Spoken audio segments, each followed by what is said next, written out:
The monitor screamed a flat, endless tone. Doctors stepped back. A clipboard was signed. Time of death: 11:42 p.m. Then a nurse who had no business touching this patient pressed her mouth to his and breathed. His chest rose. His heart kicked back to life. And when his eyes opened, the most dangerous man in Seoul looked at her like she was the only real thing in the room. Welcome to Echoes of Seoul and Africa TV, besties. Please like, share, and subscribe. Zuri Ademi had pulled a lot of double shifts at Hanguk General, but nothing had prepared her for the night a gunshot patient was wheeled into her ER with 3 security guards trying to follow him into the trauma bay. Family only, she snapped, blocking the door with her body, all 5 feet 6 inches of her standing firm against men twice her size in black suits. One of them, jaw tight, simply said, "He doesn't have family, he has us." Zuri didn't care. She turned back to the patient, a man in his 30s with a bullet wound just beneath his ribs, blood soaking through an expensive shirt that probably cost more than her rent. His face was sharp, beautiful even now, pale and slick with sweat, dark hair plastered to his forehead. "Stay with me," she muttered, more to herself than to him, as she worked the line into his arm. For the next 20 minutes, the trauma team fought to stabilize him. Zuri called out vitals, passed instruments, kept her hands steady even as the machines beeped faster, then suddenly slower. "He's crashing," the attending physician said. They worked the code for 8 minutes. Compressions, epinephrine, shock after shock. Zuri watched the rhythm on the monitor flatten into a single unbroken line, and something in her chest refused to accept it. "Time of death 11:42, the doctor said quietly, already reaching to switch off the machine. Zuri's hands moved before her brain caught up. She climbed onto the gurney, tilted his head back, and sealed her mouth over his, pushing air into his lungs. "Ademi, what are you—" 30 more seconds, she said between breaths. "Give me 30 seconds. She breathed for him again, and again. On the 3rd breath, his chest convulsed beneath her hands, and the flat line on the monitor jumped once, twice, then settled into a ragged, furious heartbeat. The room exploded into motion. Zuri scrambled back, her pulse hammering, staring down at the man whose eyes had just opened. Dark, unfocused, then suddenly sharp, locking onto her face like she was the only solid thing in a spinning room. His lips moved. It took her a second to realize what he'd said. "Who are you?" The next morning, Zuri tried to forget about it. She told herself it was just another night, another patient, another miracle that happened more often than people realized in a hospital. But she couldn't shake the way his eyes had found hers in that first second of life, like he'd been looking for her specifically, like he recognized her from somewhere he couldn't place. She was restocking supplies in the ICU when she felt it, that prickling awareness of being watched. She turned and found him sitting up in his hospital bed, IV in his arm, bandages visible beneath his hospital gown, and those same dark eyes fixed on her with an intensity that made her pulse stutter. "You," he said. His voice was low, rough from the ventilator tube they'd removed hours ago. "You're the one who brought you back, yes." Zuri kept her tone professional, brisk, the way she handled every patient who tried to make things personal. "How are you feeling, mister?" She glanced at the chart. "Park Jinwoo," he corrected like the formality offended him, "and I feel like I died." "You did," she said simply, checking his IV line, "for about 90 seconds. Something shifted in his expression, not fear, curiosity, and you decided that wasn't acceptable. I decided a lot of things in those 90 seconds, Mr. Park. None of them involved giving up on a patient." She turned to leave, and his hand caught her wrist. Not hard, not threatening, just enough to stop her. "Thank you," he said quietly. "I don't say that often. Remember that this was rare." Zuri looked down at the hand around her wrist, then back up at his face, and for one strange moment, the air between them felt charged with something she had no name for. "You're welcome, Mr. Park," she said, and gently pulled free. By the end of the week, the entire hospital was whispering about the man in room 412. The security detail outside his door had grown from 3 men to 8. Nurses traded theories in hushed voices: businessman, politician's son, something darker. Zuri ignored the gossip. She had patients who needed her, and Park Jinwoo was discharged from her assigned rotation the moment his vitals stabilized. Except he kept finding reasons to need her anyway. A question about his medication. A request for water that somehow only she could bring. A complaint about the food that conveniently happened during her rounds. "Mr. Park," she said on the 4th day, arms crossed, "I am not your personal nurse." "No," he agreed, watching her with that unsettling stillness. You're the woman who decided my life was worth fighting for when everyone else had already given up. I'd like to understand why. It's my job.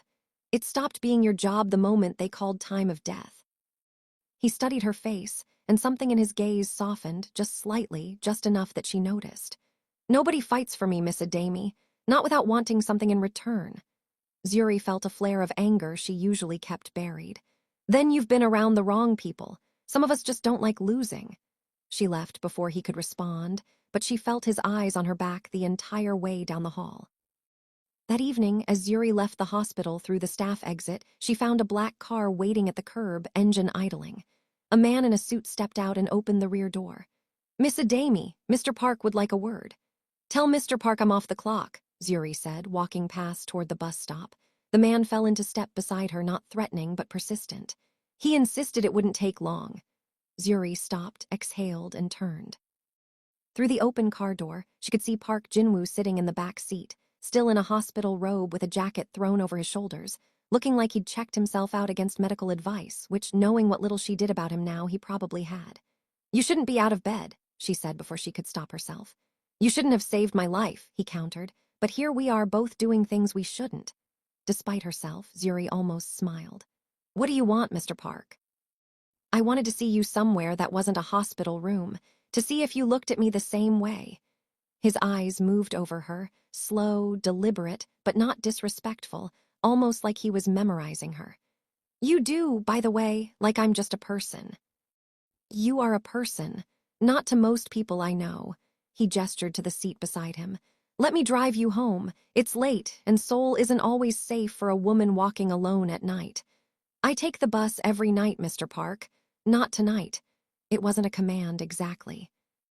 More like a statement of fact, delivered with the calm certainty of a man who was used to the world rearranging itself around his wishes.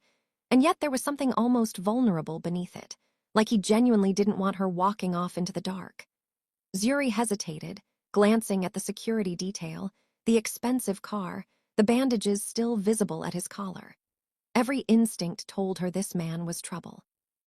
But there was something else there too, something that made her chest ache in a way she didn't understand. Fine, she said finally, sliding into the seat across from him. But this doesn't mean anything.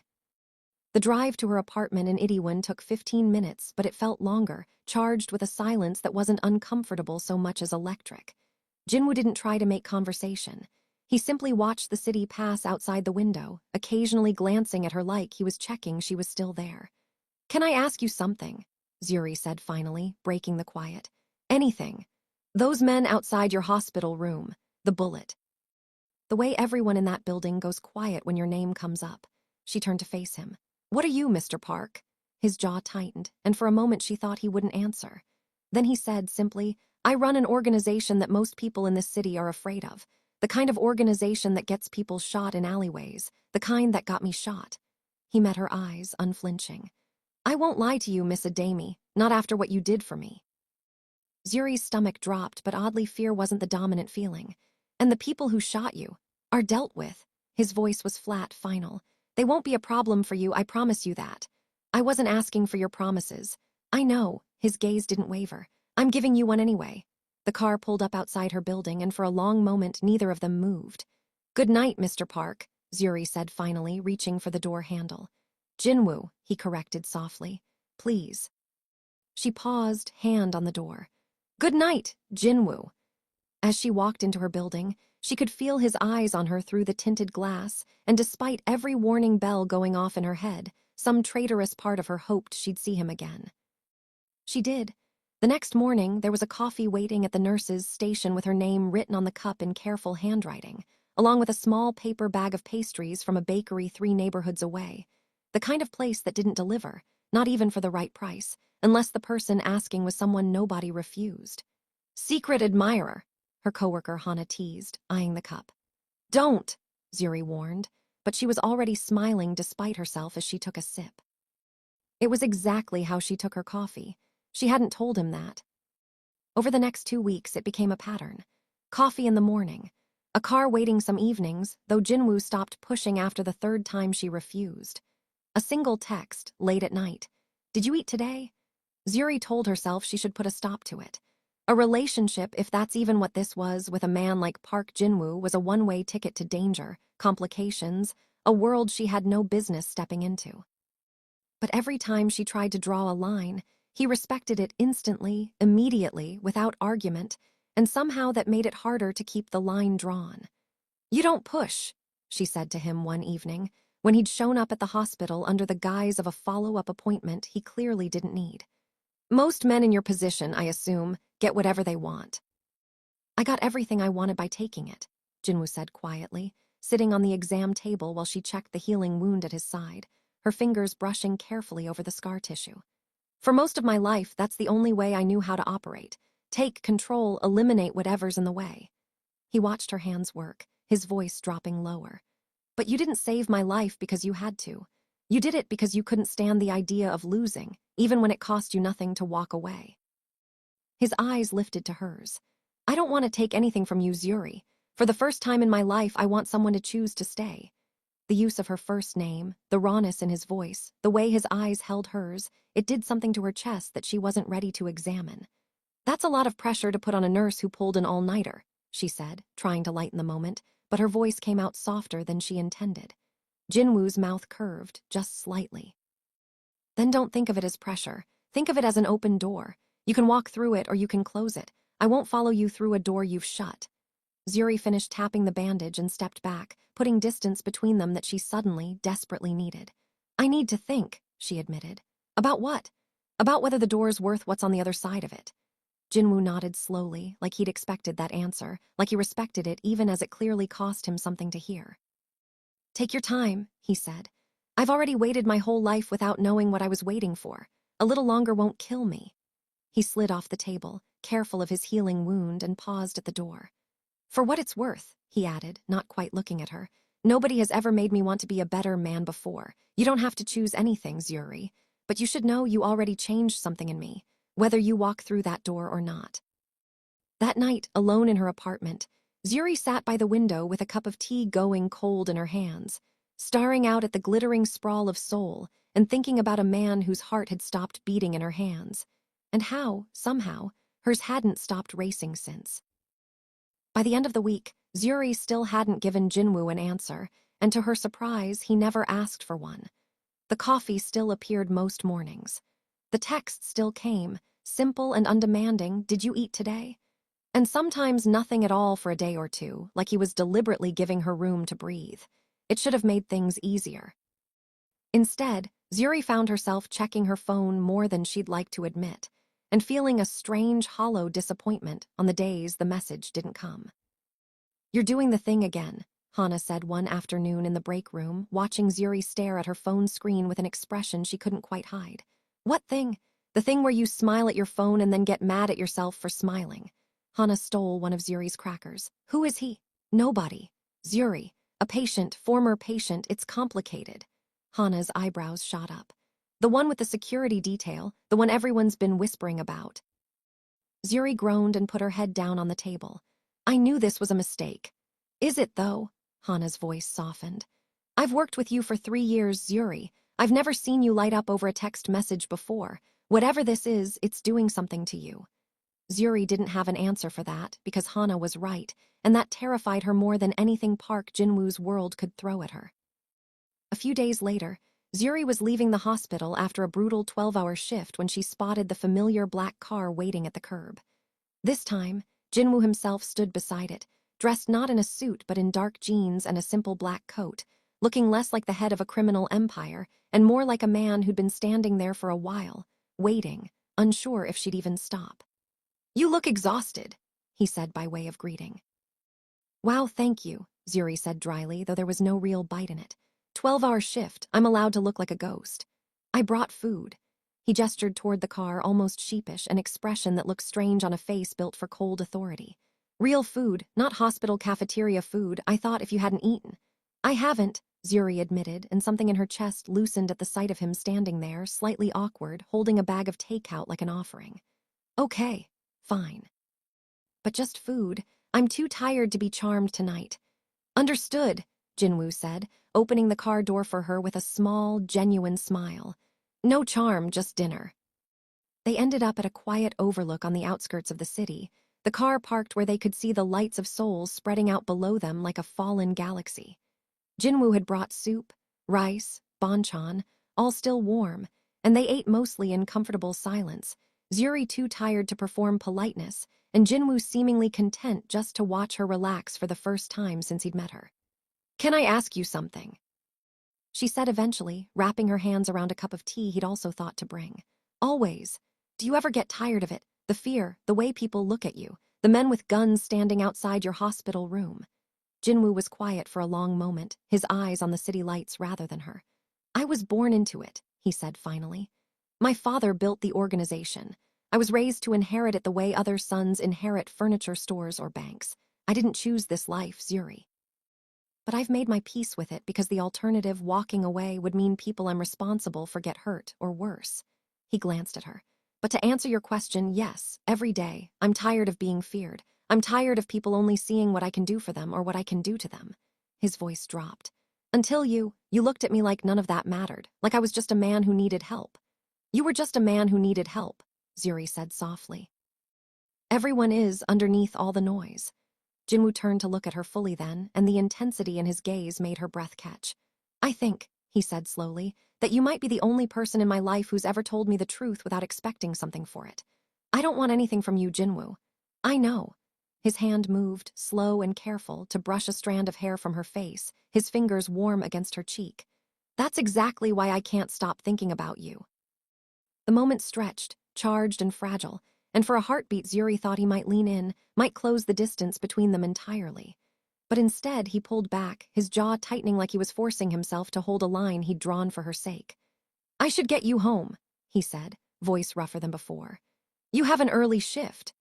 Zuri nodded, oddly breathless, oddly disappointed, and they drove back to the city in a silence that felt less like distance and more like restraint. The following week brought the first real test.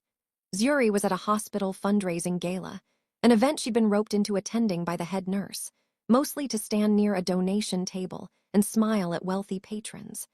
When she spotted Jinwoo across the ballroom, impeccable in a black suit, surrounded by men who all seemed to defer to him with the careful, controlled respect of people who knew exactly how dangerous he was. He hadn't told her he'd be here. She watched him for a moment, struck again by how different he looked in this world, colder, sharper, every line of his body radiating authority, until a tall woman in a red dress sidled up beside him, draping a manicured hand over his arm with familiar ease. Zuri's stomach twisted, unexpected and unwelcome. "Why do you care?" she asked herself. "He's not yours, you made sure of that." But she couldn't look away as the woman leaned in close, laughing at something, her fingers trailing along his sleeve, and Jinwoo's expression remained politely unreadable, until his eyes lifted, scanning the room and found Zuri's. Something shifted in his face instantly. He said something to the woman, brief and dismissive, and began crossing the room toward Zuri without breaking eye contact, leaving the woman in red staring after him with an expression of irritated confusion. "You're here," he said when he reached her, and the warmth in his voice was so different from the cold mask he'd worn moments ago that it startled her. "I didn't know you'd be here," Zuri said, glancing past him toward the woman in red who was watching them with narrowed eyes. "Who was that?" "Nobody important," Jinwoo said simply, and then, noticing the direction of her gaze, something flickered across his face, understanding, maybe even a flash of satisfaction. "Were you watching, Zuri?" "I was standing by the donation table. It's a small room." His mouth curved, the ghost of a smirk. "You were watching. I was not jealous, if that's what you're implying." "I didn't say jealous." His voice dropped, low and warm, his eyes holding hers with an intensity that made the noise of the ballroom fade into the background. "But for what it's worth, there's no one in this room I'd rather be standing with than you." Zuri's pulse stuttered, and she hated how easily he could do that to her, how a few words from this man could undo every careful wall she'd built. "You shouldn't say things like that," she said quietly. "Why not?" "Because I'm trying very hard not to fall for you, Jinwoo, and you're making it impossible." The words slipped out before she could stop them, and for a moment, Jinwoo simply looked at her, something raw and unguarded breaking through his composure. "Then stop trying," he said softly. "Please." Before either of them could say more, one of Jinwoo's men appeared at his shoulder, murmuring something low and urgent in Korean. Jinwoo's expression shifted instantly, warmth replaced by something colder, sharper, the mask sliding back into place so fast it was like watching a door slam shut. "I have to go," he said, and there was real reluctance in his voice. "Is everything okay?" "Business," he said, which Zuri had learned by now meant no, but I won't burden you with it. He hesitated, then reached out, his fingers brushing hers, brief and warm. "I'll call you. Stay safe tonight, Zuri, please." He was gone before she could respond, moving through the crowd with the kind of urgency that made several guests turn to watch him leave, whispering behind raised hands. That night, lying awake in her apartment, Zuri replayed his words over and over, then stopped trying. Please.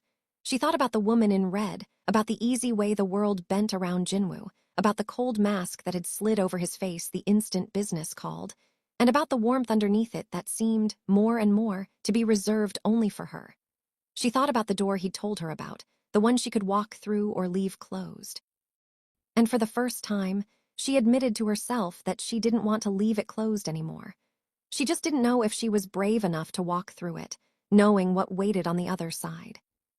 The next morning, there was no coffee waiting at the nurse's station. No text. Nothing.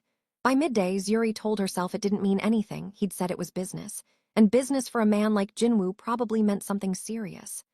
By evening, when her shift ended and there was still silence, a small, cold thread of worry began to wind through her chest, one she didn't examine too closely. She told herself it wasn't her business. She told herself she had no right to worry about a man who ran a criminal empire, a man whose absence shouldn't matter to her at all. But that night, scrolling through her phone before bed, she froze at a headline on a Korean news site, machine-translated and grainy. Violent clash reported in Gangnam District, multiple injuries, organized crime suspected. Her hands went cold. She didn't have confirmation it had anything to do with him. She had no reason to think the worst. But she found herself staring at her phone, willing it to buzz, willing his name to appear on the screen, and it didn't, not that night, and not the next morning either. By the third day of silence, Zuri couldn't focus on her shift. She kept glancing at the hospital entrance every time the doors slid open, kept checking her phone between patients, hatting herself for the way her chest tightened every time it wasn't him. "You're distracted," her supervisor noted, not unkindly, pulling her aside after she'd nearly mixed up two charts. "Is everything all right, Adami?" "Fine," Zuri said automatically, though it clearly was. "Just tired." Her supervisor studied her for a moment, then said, gently, "Take an early lunch, clear your head." Zuri stepped out onto the hospital's back terrace, the cold air a small relief, and pulled out her phone again, scrolling through old messages, that simple, recurring "Did you eat today?" that she'd taken for granted until it stopped. She typed out a message, deleted it, typed it again. "Are you okay?" She stared at the words for a long moment before finally hitting send, feeling absurdly exposed, like she'd just admitted something she wasn't ready to admit. The reply came almost an hour later, and when her phone buzzed, Zuri nearly dropped her tray in the cafeteria. "I'm okay. I'm sorry. I should have called." Relief crashed through her so suddenly it left her lightheaded, followed immediately by something sharper, worry, and underneath it, an anger she hadn't expected. She typed back before she could think better of it. "Where are you?" The reply took longer this time. "Hospital. Different one. I'll explain." "Can you come?" Zuri's blood ran cold. "Are you hurt?" "Not badly. Please, Zuri, I need to see you." She didn't think. She told her supervisor there was a family emergency. Not entirely a lie, she told herself, though she couldn't quite explain why it felt like one. And within 20 minutes, a car she recognized was waiting outside, the same driver who'd taken her home that first night, his expression grim in a way that made her stomach drop further. The drive to the private medical facility on the other side of the city felt endless. When they finally arrived, Zuri was hurried through quiet, expensive corridors by one of Jinwoo's men, past more security than she'd seen even at the gala, until they reached a private room where Jinwoo sat on the edge of a hospital bed, shirt off, a row of stitches visible along his ribs, bruising mottling his side in deep purples and greens. He looked up when she entered, and despite everything, the stitches, the bruises, the exhaustion etched into his face, his expression softened the moment he saw her, like her presence alone was enough to ease something in him. "You came," he said quietly. "Of course I came." Zuri crossed the room without hesitation, her training taking over even as her heart pounded. What happened? Who did this? It's handled, Jinwoo said, but his voice was tighter than usual, and when she reached out to examine the stitches, her fingers brushing his skin, he flinched, not from pain, she realized, but from something else entirely. Jinwoo! Zuri's voice was firm, the no-nonsense tone she used on patients who tried to downplay their injuries. Tell me what happened, all of it. He was quiet for a long moment, watching her hands move carefully over the bandaging, and when he finally spoke, his voice was low, raw in a way she hadn't heard before. Someone tried to kill me 3 nights ago, the same people who shot me at the hospital. They knew about you, Zuri. They knew I'd been seeing you. Zuri's hands stilled. What does that mean? Jinwoo's eyes lifted to hers, dark and serious, all the warmth from before replaced by something grim and protective. It means, he said quietly, that the moment I let you into my life, I made you a target. And I have spent the last 3 days making sure that doesn't happen, making sure that whoever thought they could use you against me understands, very clearly, that it would be the last mistake they ever made. The cold certainty in his voice should have frightened her. Instead, Zuri found herself reaching for his hand, lacing her fingers through his, holding on. You should have told me, she said softly. I didn't want to scare you. I was already scared, Jinwoo. I didn't know where you were. I didn't know if you were, her voice broke, and she hated how much that admission cost her, how much it revealed. Jinwoo's free hand came up, gentle against her cheek, his thumb brushing away a tear she hadn't realized had fallen. I'm here, he murmured. I'm okay. I came back. His forehead dropped against hers, and for a long moment neither of them moved, just breathing the same air, her hand still locked with his. I told you I don't let go of what's mine, he said quietly, his voice rough with something that sounded dangerously close to vulnerability. Zuri, I know I have no right to ask this. I know what loving me means, what it could cost you, but I can't pretend anymore that you're not already mine, that I'm not already yours.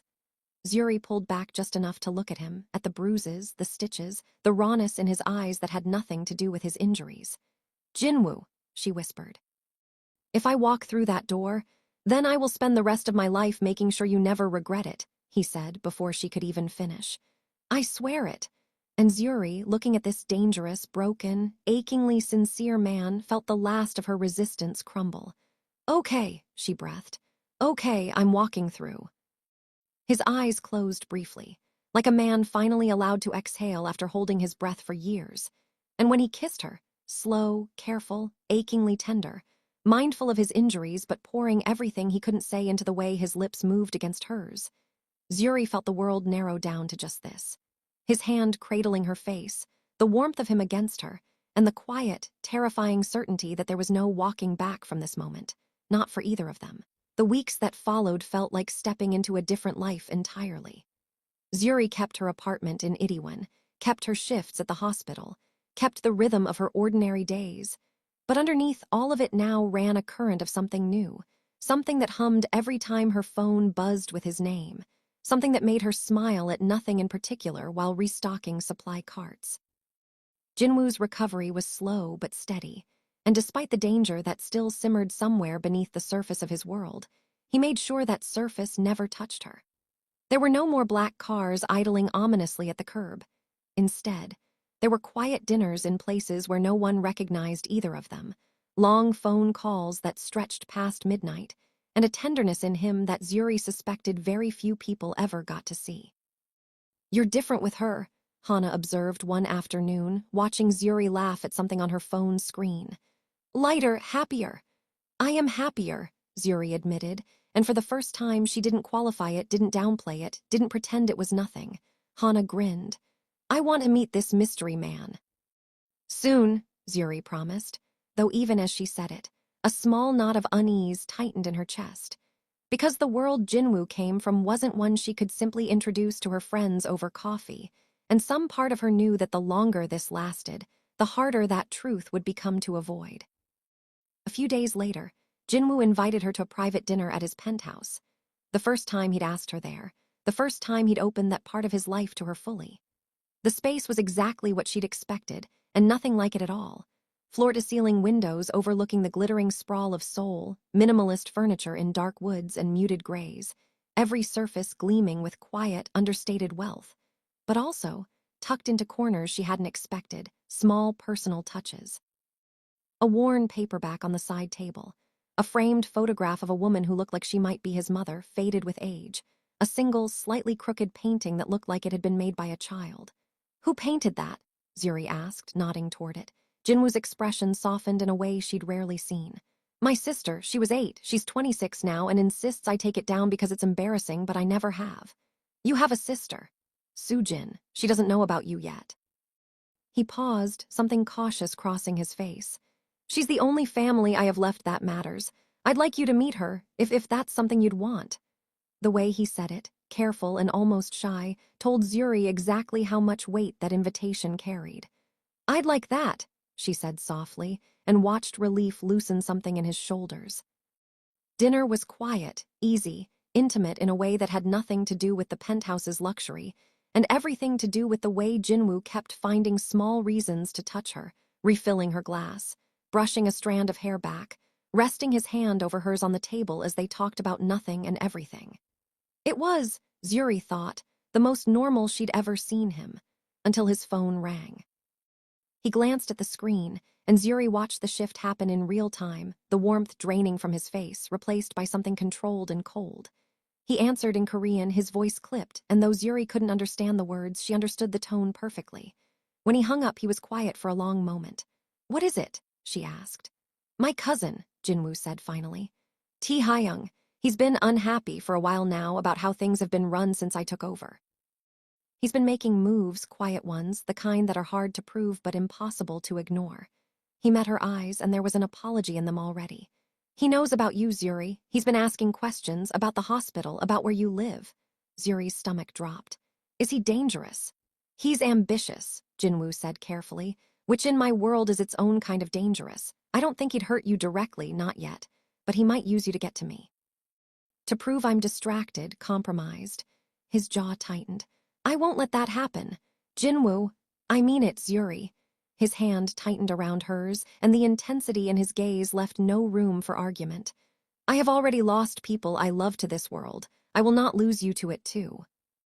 Zuri swallowed hard, the warmth of the evening suddenly tinged with something colder, sharper, the reminder that the man across from her, the one who'd just been laughing softly at her terrible joke about hospital coffee, was also a man who'd killed for less. The following week, Jinwoo arranged for Zuri to meet his sister, Sujin, a sharp, stylish woman in her mid-20s with a quick laugh and an even quicker assessment of people. They met at a small cafe, away from prying eyes, and within 10 minutes Sujin had peppered Zuri with questions ranging from her favorite food to her opinion on her brother's terrible taste in ties. "He likes you," Sujin said eventually, studying Zuri over her coffee cup with open curiosity. "I mean, obviously, that's clear. But it's more than that. He's relaxed. I haven't seen him this relaxed since before our father died." "Your brother doesn't seem like the relaxing type," Zuri said carefully. Sujin laughed. "No, he's not. He's been carrying all of it since he was 23. Our father groomed him for it his whole life and then died and left him holding everything at once. He spent years making sure nobody could ever use softness against him." Her expression turned serious. "Be careful with him, Zuri. Not because he'd hurt you, he wouldn't, not ever. But because if anything ever happened to you, I don't know what he'd become." The words settled heavily in Zuri's chest, a warning wrapped in affection, and she understood, suddenly, the full weight of what she'd walked into. That evening, as Jinwoo drove her home, Zuri found herself watching him in the dim glow of passing streetlights, the sharp lines of his profile, the careful way he drove, always alert, always scanning. "Sujin likes you," he said, glancing at her with a small smile. "She told me you survived her interrogation admirably." "She also told me to be careful with you," Zuri said quietly. Jinwoo's smile faded slightly. "What did she mean by that?" "She said if anything happened to me, she didn't know what you'd become." The car was silent for a long moment. "She's not wrong," Jinwoo said finally, his voice low. "I've spent my whole life building walls, Zuri, controlling everything because control was the only thing that kept the people I loved safe. And then you showed up, and you breathed life back into me literally, and now." He stopped at a red light, turning to look at her fully, his eyes dark and intense in the glow of the dashboard lights. "Now you're the one thing in this world I can't control, and it terrifies me more than any enemy ever has. I'm not going anywhere," Zuri said softly. You don't know that. I do. She reached over, covering his hand on the gear shift with hers. I climbed onto a gurney and breathed for a stranger because I refused to let him die, Jinwoo. I don't give up on things easily, especially not things that matter to me. Something in his face cracked open at that, raw, unguarded. And when the light turned green, he didn't move for a moment, just looked at her like he was trying to memorize this exact second, before finally, quietly, driving on. A few days later, the danger Jinwoo had warned her about stopped being theoretical. Zuri was finishing a late shift when Hana rushed up to her, pale and breathless. Zuri, there's a man asking for you at the front desk. He says he's a friend of Mr. Park. But Hana's voice dropped. Zuri, something feels wrong. Security's already on it, but Zuri's blood went cold. She made her way to the front desk, where a man in an ill-fitting suit stood with an expression that didn't match his polite smile, too sharp, too watchful. Miss Adami, he said smoothly, in accented English. Mr. Park asked me to escort you home tonight. He's been delayed. Every instinct in Zuri's body screamed that this was wrong. Jinwoo had never once sent someone she didn't recognize.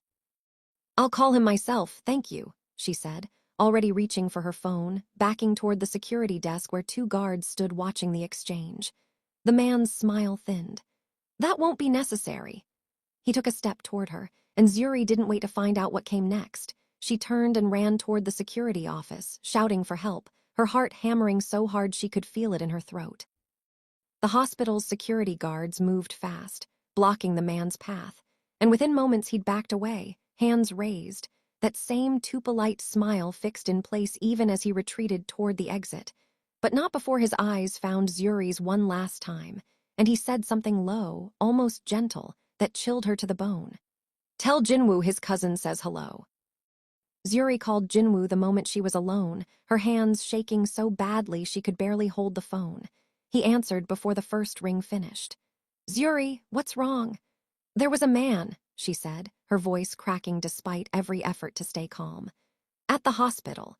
He said he was sent by you, but he wasn't, and Jinwoo, he said to tell you your cousin says hello. The silence on the other end of the line was absolute, and when Jinwoo spoke again, his voice had changed entirely, flat, cold, lethal in a way she'd never heard before. Don't move, don't leave the building, I'm sending people now and I'm coming myself. Zuri, are you hurt? No, I'm okay, security stopped him. Good. A pause and then quieter, Rower. I'm so sorry. This is exactly what I was afraid of and I let it happen anyway. You didn't let anything happen. I'm okay, Jinwoo. You won't be staying at your apartment tonight, he said, and this time there was no room for argument in his voice at all. Or any night until this is handled. I should have insisted on this before. I won't make that mistake again. Within the hour, Jinwoo arrived at the hospital himself, moving through the halls with a controlled fury that made even the security guards instinctively step back. The moment he saw Zuri, something in his face broke relief crashing through the cold mask, and he crossed the distance between them in 3 strides, pulling her into his arms so tightly she could feel his heart hammering against her cheek. I'm okay, she murmured against his chest. I'm okay, Jinwoo. I know. His voice was rough, his hands moving over her like he needed to confirm it himself, her shoulders, her face, her hands. I know, He pulled back enough to look at her, his eyes dark with an emotion that looked dangerously close to fear. If something had happened to you because of me, because of what I am. Nothing happened, Zuri said firmly, cupping his face in her hands. I'm here, I'm safe, you're here. Jinwoo's forehead dropped against hers, and for a long moment he simply breathed, like he was steadying himself before he straightened, the cold fury sliding back into place. But this time, when he spoke, it was quiet, absolute, and terrifying in its calm. Taehyung just made the biggest mistake of his life.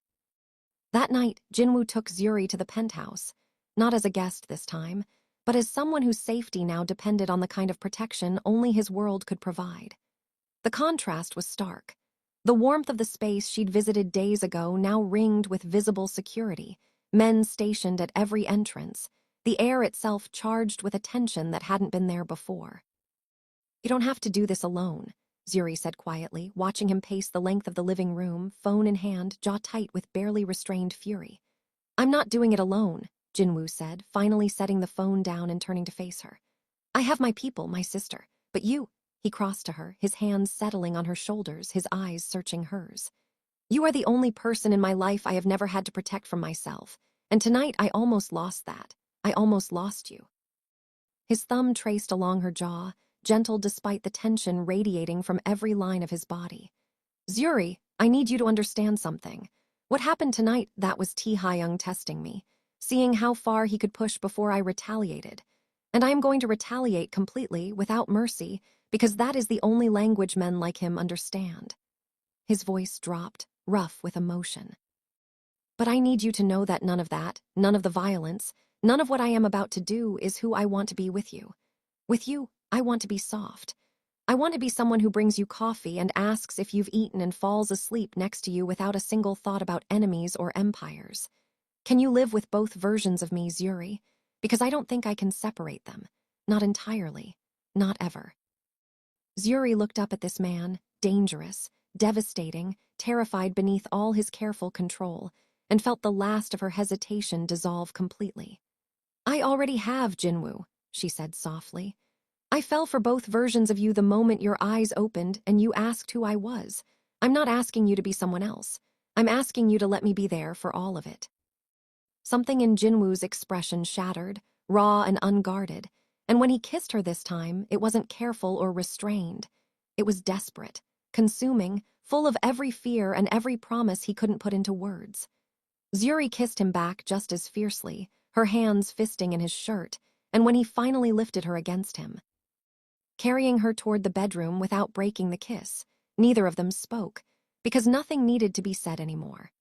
The city lights spilled gold across the floor as the door closed quietly behind them, and for the first time since the night his heart had stopped beating beneath her hands, Zuri let herself stop holding back entirely. And Jinwoo, for the first time in his life, let himself be held. Morning came in soft gray light, and Zuri woke to find herself wrapped in Jinwoo's arms, his breathing slow and steady against her hair, his hand resting protectively over hers where it lay against her stomach. For a long moment, she simply lay there, listening to his heartbeat, the same heartbeat she'd fought so hard to bring back, and felt something settle deep inside her chest, something that felt dangerously, terrifyingly like home. But as the morning light grew brighter, so did the reality of what last night meant, of what she'd allowed herself to feel, of how thoroughly she'd let this man into every part of her life. And a quiet, creeping fear began to take root. What if this was just the danger talking? What if, now that the adrenaline has faded, he regrets it? What if I'm not the kind of woman a man like him actually builds a life with, just the kind he protects, and then quietly moves past? The thought hollowed her out, and before Jinwoo woke, before he could see the fear written across her face, Zuri carefully slipped from his arms, dressed quietly, and left the penthouse, telling the guard at the door only that she needed fresh air. She didn't get far. She was 3 blocks away, walking fast with no real destination when her phone buzzed once, then again, then a third time, each message arriving so quickly they nearly overlapped. Zuri, where did you go? Please tell me you're safe, please. She stopped walking, staring at the screen, guilt twisting through her chest, and before she could decide what to say, her phone rang. She answered, and Jinwoo's voice came through immediately, tight with barely controlled panic. Zuri, where are you? I'm okay. I just needed to think. Tell me where you are, please. There was something in his voice, raw, frightened, nothing like the cold authority she'd heard the night before that made her chest ache. I'm near the river, the walking path by Hanggang Park. I'm coming. The line went dead before she could respond, and less than 10 minutes later, a car pulled up, and Jinwoo got out before it had even fully stopped, crossing the distance between them at a near run, his expression a mixture of relief and something that looked almost like hurt. You left, he said, stopping in front of her, his hands hovering like he wasn't sure if he was allowed to touch her. I woke up and you were gone, and after last night I thought. He stopped, jaw working, and Zuri realized with a jolt that he'd been afraid too. I thought maybe you regretted it, that I'd pushed too far, asked too much, and you'd... No, Zuri said quickly, closing the distance between them herself, her hands finding his. No, Jinwoo, that's not. I was the one who was scared. I woke up and I panicked, because I let myself feel something I've never let myself feel before, and I was terrified that once everything calmed down, you'd realize I don't actually fit into your world. That last night was just adrenaline or fear or Zuri. Jinwoo's voice was firm, his hands cupping her face, forcing her to meet his eyes. Listen to me. I have spent my entire adult life surrounded by people who want something from me: power, protection, position. Last night had nothing to do with adrenaline or fear. Last night was the first time in my life I felt like myself with another person. Not the boss, not the heir, not the man everyone fears, just me. His thumb brushed gently across her cheek. You don't fit into my world, Zuri. You're the only good thing in it.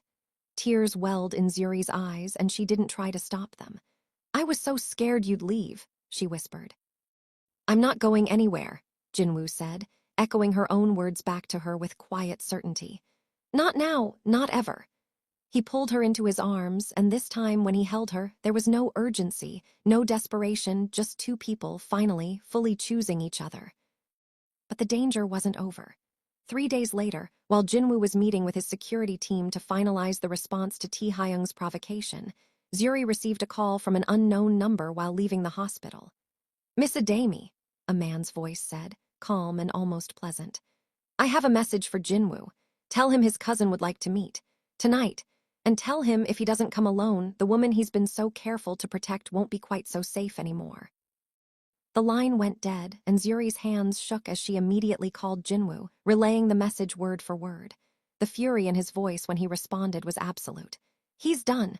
Zuri, I need you to go straight to Soo-jin's apartment. My men will escort you. Do not leave, do not open the door for anyone but Soo-jin or me. Do you understand? Jinwoo, promise me, Zuri. I promise. I love you, he said, the words coming out fierce and sudden, like he needed to say them before anything else happened. Whatever happens tonight, I love you. I have loved you since the moment I opened my eyes and saw you breathing for me. Remember that. I love you too, Zuri said, her voice breaking. Come back to me, Jinwoo. Always, he said. I always come back. That night was the longest of Zuri's life. She sat with Soo-jin in tense silence, both of them jumping at every sound, every notification, every passing car outside. Soo-jin's phone buzzed with updates from Jinwoo's security team, terse, clipped messages that told Zuri nothing except that something was happening, somewhere in the city, and that the man she loved was at the center of it. Hours passed. Soo-jin made tea neither of them drank. Finally, near 2 a.m., Soo-jin's phone rang, and she answered immediately, her face draining of color as she listened, before suddenly her expression broke into relief so total she nearly dropped the phone. It's done, she said, turning to Zuri, tears in her eyes. Taehyung's faction surrendered. Jinwoo, he's okay. He's coming here now. Zuri's legs nearly gave out with relief, and 20 minutes later, when the door opened and Jinwoo walked in exhausted, a cut above his eyebrow, his suit rumpled but otherwise whole, Zuri was across the room before she'd even registered moving, throwing herself into his arms with a force that made him stumble back a step, laughing softly even through his exhaustion. I'm okay, he murmured into her hair, holding her so tightly it almost hurt. It's over, Zuri. Taehyung's gone, exiled, not killed, because my sister convinced me that mercy might actually serve us better this time. The organization is stable. And you, he pulled back, looking at her with an expression so soft it took her breath away. You're safe, we're safe. I was so scared, Zuri whispered. I know, I'm sorry, but Zuri. He reached into his pocket, and Zuri's breath caught as he pulled out a small velvet box, his hands, steady through everything else that night, trembling slightly now. I had this with me tonight. I told myself if I made it through, if everything was okay, I wasn't waiting another day. He opened the box, revealing a simple, elegant ring, and dropped to one knee right there in Soo-jin's living room, exhaustion and cuts and rumpled suit and all. Zuri Adami, you brought me back to life once already. I'd like to spend the rest of mine making sure you never regret it. Marry me? Soo-jin, watching from the doorway with both hands pressed over her mouth, let out a delighted sob. Zuri, tears streaming down her face, didn't hesitate. Yes, she said. Yes, Jinwoo. 1,000 times, yes. They were married 6 weeks later, in a small, private ceremony at the same hanok where Jinwoo's grandmother had once lived. Soo-jin as the only bridesmaid, Hana flown in as Zuri's, and a guest list small enough that, for one afternoon, Jinwoo wasn't the head of an empire at all, just a man marrying the woman who'd refused to let him die. A year later, Zuri stood in the nursery of their home overlooking the Han River, one hand resting on the gentle curve of her stomach, watching Jinwoo argue good-naturedly with a set of crib instructions in 2 languages, cursing softly under his breath every time a piece didn't fit. "You know," she said, laughing, "for a man who runs half of Seoul, you're remarkably bad at this." "Running an empire didn't prepare me for Swedish furniture instructions," he said, without looking up, though the corner of his mouth twitched. He finally set the tools down and crossed to her, kneeling to press a gentle kiss to her stomach before standing to pull her into his arms, resting his forehead against hers. 6 months, he murmured. 6 months until our daughter gets here, and I am terrified and happier than I have ever been in my life. She's lucky, Zuri said softly, covering his hands with hers where they rested over their unborn child. She's going to have the most overprotective father in Seoul. She's going to have a father who knows exactly what it means to be given a second chance, Jinwoo corrected, his voice thick with emotion, and who will spend the rest of his life making sure she and her mother never doubt how loved they are. Outside, the lights of Seoul glittered across the water, the same lights that had once spread out below them on a quiet overlook, on a night when Zuri had asked him if he ever got tired of being feared. And as Jinwoo held her now, gentle and whole and entirely hers, Zuri thought about that night in the ER, about a flatline and a choice she hadn't thought twice about, and how one breath, given freely, had brought them both back to life. The end. If this story had your heart racing, besties, you know what to do, like, share, and subscribe, because there's so much more Melanin in Seoul TV coming your way. Drop a comment and tell me, would you have given Jinwoo mouth-to-mouth too? See you in the next one.